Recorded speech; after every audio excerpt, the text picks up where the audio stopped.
എടുക്കുകയാണെങ്കിൽ റീസെന്റ് ആയിട്ട് cinema release ആകുമ്പോഴേക്കും അതൊക്കെ ഒരു പേരിന്റെ പേരിൽ സെൻസർഷിപ്പ് നഷ്ടപ്പെടുന്ന ഇഷ്യൂസ് നടക്കുന്നതാണ്. അപ്പം ശരിക്കും ഒരു കലാകാരനെ സംബന്ധിച്ച് ഒരു മേക്കറെ സംബന്ധിച്ച് ഈ ചാലഞ്ചസ് എങ്ങനെയാണ്? ഇപ്പോൾ പണ്ടത്തെ പോലെ ഒരു സിനിമ പ്രേക്ഷകരിലേക്ക് എത്തിക്കണമെങ്കിൽ എന്തൊക്കെ കടവുകളാണ് നടക്കുന്നത്? എനിക്ക് തോന്നുന്നു ഈ നമ്മൾ പണ്ട് പേരുകൾ ഇടുമ്പോൾ എനിക്ക് തോന്നുന്നു എന്താണ് അതിന് ഇഷ്യൂ ആയത് എനിക്ക് കറക്റ്റായിട്ട് അറിയില്ല. എന്താണ് ഈ ജാനകി എന്നുള്ള പേര്? അല്ലാതെ സീതാദേവിയുടെ പേരായതുകൊണ്ടാണ് അല്ലേ? അപ്പം നമ്മൾ പണ്ട് പോലെ നമുക്കറിയാം, ഇപ്പം എല്ലാ മതത്തിലും ഈ പിന്നെ ദൈവങ്ങളുടെയോ പുണ്യാക്കന്മാരുടെയൊക്കെ പേരായിരിക്കും ഇടുക അല്ലേ? ഇപ്പോൾ ഇവിടെ എല്ലാ അല്ലേ, മേരി, ഈശോ, അങ്ങനെ ഒരുപാട് പേരുകളുണ്ട്. ക്രിസ്ത്യൻ ഇതിലാണ് മറ്റേ ഉണ്ണികൃഷ്ണൻ, ഗോപാലകൃഷ്ണൻ, അങ്ങനെ ഒരുപാട് ഇതുണ്ട്. എനിക്ക് തോന്നുന്നു മലയാളത്തിൽ ഇതുവരെ ചെയ്തേക്കുന്ന എല്ലാ പടങ്ങളിലും ലാലേട്ടനായാലും മമ്മൂക്കയായാലും ചെയ്തേക്കുന്ന എല്ലാ വേഷങ്ങളിലും ഒരു ദൈവത്തിൻ്റെ പേര് തന്നെയാണ്, അല്ലെങ്കിൽ ദൈവത്തിൻ്റെ ആളുകളുടെ പേര് തന്നെയാണ്. ഞാനും ഒരു ദൈവത്തിൽ ജോണോ ജോണി എന്നൊക്കെ ആയിരിക്കും, ഫ്രാൻസിസ് എന്ന എൻ്റെ ഒഫീഷ്യൽ നെയിം. അപ്പോൾ അല്ലേ, അപ്പോൾ ഇത് നമുക്ക് ഇടാൻ പറ്റില്ല എന്ന് പറഞ്ഞ സാഹചര്യം ഭയങ്കര കുഴപ്പമാണ്. അപ്പം അങ്ങനെയുള്ളവർക്ക് എനിക്ക് തോന്നുന്നു ബിജു, അരുൺ, റോണി, അങ്ങനെയുള്ള പേരുകളുണ്ടല്ലോ. അങ്ങനെ പേരുകൾക്ക് വേണ്ടി ഒരു സൈറ്റിനെ തുടങ്ങും. ഇവരുടെ ഒന്നും അല്ലാത്ത പേരുകൾ, സെൻസർ സർട്ടിഫിക്കറ്റ് കിട്ടുന്ന പേരുകൾ എന്നും പറഞ്ഞ സൈറ്റ് തുടങ്ങും. നമ്മളിതിനെയൊക്കെ നമ്മളെന്താ പറയുക, ക്യാൻസർ വന്നു കഴിഞ്ഞിട്ട് എങ്ങനെയാണെന്ന് ചോദിച്ചാൽ എന്താ പറയുക?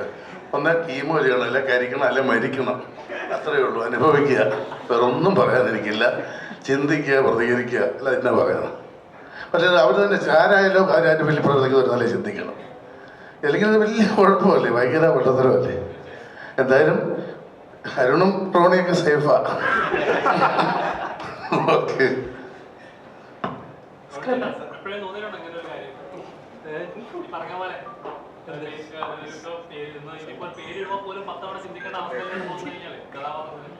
ചേട്ടൻ പറഞ്ഞല്ലേ, ഒരു സീനിയർ ഇവിടെ തൃശ്ശൂരുണ്ടായിരുന്നു, ഡോക്ടർ പ്രവീൺ എന്ന പുള്ളിയുടെ പേര്. പുള്ളിയുടെ വീട്ടിൽ ഞാനും എൻ്റെ 2 സുഹൃത്തുക്കളോട് പോയി കഴിഞ്ഞപ്പോൾ പട്ടി എടുത്ത് ഭയങ്കര കൊര, അതിനുശേഷം പട്ടി എടുത്ത് ഭയങ്കര കൊര. പുള്ളി കൊങ്കണിയാണ്. പുള്ളി വന്നിട്ട് എന്തോ പട്ടി എടുത്ത് പറഞ്ഞു, മറ്റേ അൽക്കോ തുമലേ തുമലേ തുമലേ 2 തവണ പറഞ്ഞു. അപ്പോൾ പട്ടി കുറെ നിർത്തുന്നില്ല. അപ്പോൾ പുള്ളി ആകെ ഡിസ്ട്രാക്റ്റഡ് ആണ്. അപ്പോൾ ഞാനിങ്ങനെ നോക്കുന്നു, പുള്ളി പട്ടി കുറെ നിർത്തുന്നില്ല. പക്ഷെ പുള്ളിയുടെ അച്ഛൻ കൊണ്ട് വന്നു. അപ്പൊ ഇവര് തമ്മിൽ വീണ്ടും കൊങ്ങണി സംസാരിച്ചു. എന്തോ സംസാരിച്ചു, എന്തോ പറഞ്ഞോണ്ടിരിക്കുക. നമ്മുടെ പ്രവീണിന്റെ ഫാദർ പെട്ടെന്ന് വെച്ചാല് റോണി റോണി ഒരു നിർത്തി. ആ പട്ടിയുടെ പേര് റോണി എന്നായിരുന്നു, മനസ്സിലായി? അപ്പോ റോണിക്ക് ഡേഞ്ചറാ. അല്ല, റോണി ബിജു സേഫ് ഒന്നുമല്ല, റോണിയൊക്കെ ഡേഞ്ചറാ. റോണി, റോക്കി, ടിപ്പു ഒക്കെ ടിപ്പൊരു അല്ല പറഞ്ഞത്. പേരിലൊന്നും ഒരു കാര്യമില്ല. നമ്മളിപ്പോ ചില പ്രാവുകൾക്ക് ഞാൻ എൻ്റെ സുഹൃത്തിൻ്റെ ഒരു പ്രാവിനെ ജാനകി എന്ന് കേട്ടിട്ടുണ്ട്, മസക്കലി എന്ന് കേട്ടിട്ടുണ്ട്. ഇതൊക്കെ നമ്മളിത് ഇങ്ങനെ ആയിക്കഴിഞ്ഞാൽ സീതാദേവിയുടെ പേര് ജാനകി എന്നുള്ള പേര് ഇടാൻ പാടില്ല, ആ പര്യായങ്ങൾ ഇടാൻ പാടില്ല.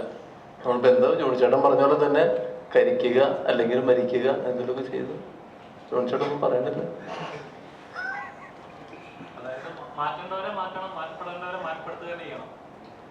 നീ വെറുതെ വളച്ചൊടിക്കല്ലേ, നിനക്ക് ഇഷ്ടമുള്ള പോലെ കാര്യങ്ങളും പറഞ്ഞു മാറ്റി. നിങ്ങൾ എപ്പോഴും ഒരു കാര്യമുണ്ട്, നിങ്ങൾ ഈ 60 പേര് വരും, 2 പേര് മാത്രമേ ചോദ്യങ്ങൾ ചോദിക്കുള്ളൂ. മോനാണ് ശരിക്കും പറഞ്ഞാൽ കുറച്ചും പേപ്പർ BSc ഒക്കെ റെഡിയാക്കുന്നത്, അല്ലെങ്കിൽ അറിയാൻ 2 പേര് ചോദിക്കും. അവർ ആരും ഒരു ചോദ്യം ചോദിക്കില്ല. ചോദിച്ചിട്ട്